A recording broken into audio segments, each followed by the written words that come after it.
Finding sides of triangles using sine, cosine, and tangent notes, day number 2. So we have another day of finding sides of right triangles. First, we'll run through 2 quick examples from yesterday, just to refresh your memory.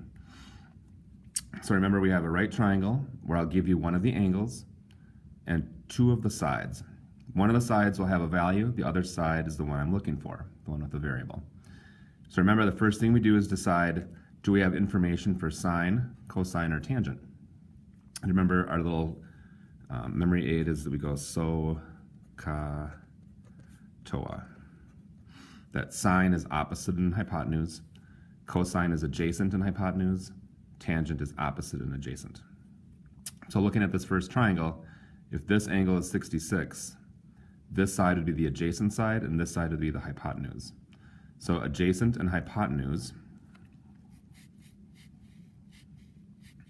would be cosine, adjacent hypotenuse. So I would say the cosine of 66 equals the adjacent side over the hypotenuse. And then remember from yesterday, the way we solve this is we multiply both sides by 37. So it cancels it over here. And then in my calculator, I just type in 37 times cosine 66. So 37 times cosine 66. And I get 15.05, we just round that to 15.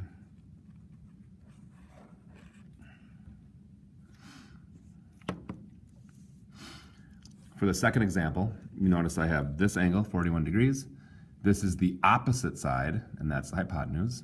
So opposite and hypotenuse is here, so that's the sine.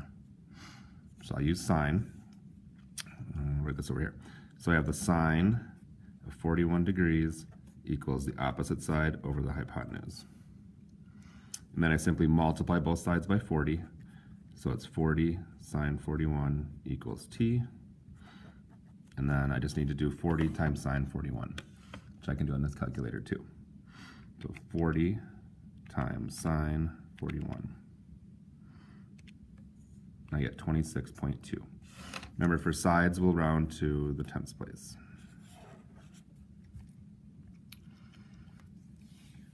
So that was yesterday.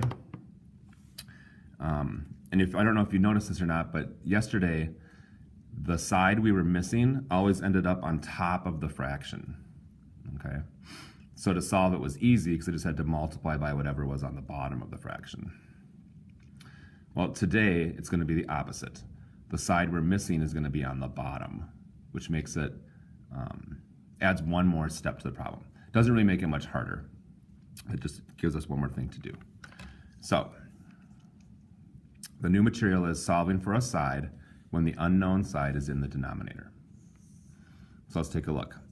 I'll write SOHCAHTOA again here too, so we have the reference. I would do that on any paper you're doing, write SOHCAHTOA because it's super easy to remember, and then you have a visual aid on what sides to use.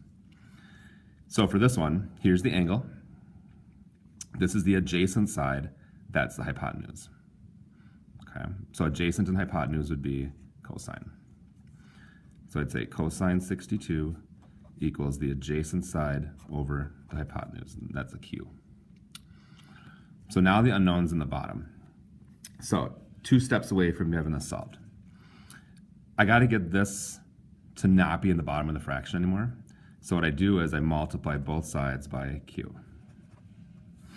So that gets rid of the Q on this side, and it puts Q on the top over here. So now I have Q times cosine 62 equals 21. Now I just want to get Q all by itself, so I got to get rid of multiplying by cosine 62. And the way we do that is divide by cosine 62. So Q is going to end up equaling 21 divided by cosine 62. So on your calculator, we would say 21 divided by cosine 62. And I get 44.73, and we round sides to the tenths place, so it'll be 44.7.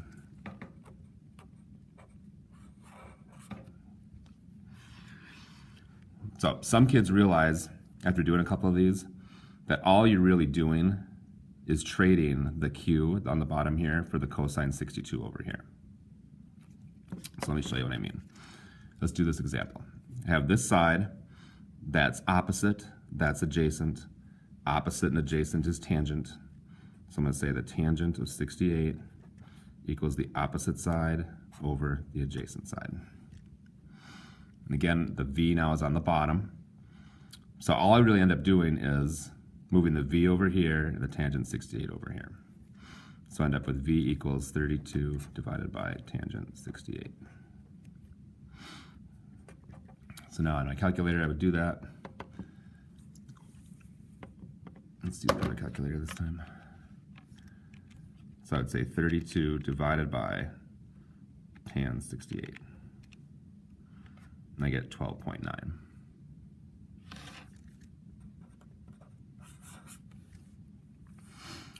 Okay, so the strategy is we figure out which one of these to use, write the equation. If the variable is on the bottom, I have to trade it with what's over here. Okay, that's different than on these problems we did to start class. When the unknown was on the top, all I had to do was multiply both sides by 40. So I just had to bring this 40 over here. But when we're doing it this way, variable on the bottom, I have to multiply both sides by that, which brings it over here. And then I divide both sides by tangent, which puts it down here. So in essence, we're just trading the v and the tangent 68. Let's do one more. So here's my angle. This is the adjacent side. This is the hypotenuse.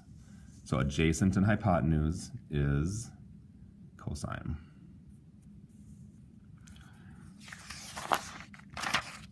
So I would say cosine 46 degrees equals adjacent over hypotenuse. The unknown is in the denominator, so basically we just trade these two. So it's k equals 8 over cosine 46. So on my calculator, I would say 8 divided by cosine 46. And this one's 11.5.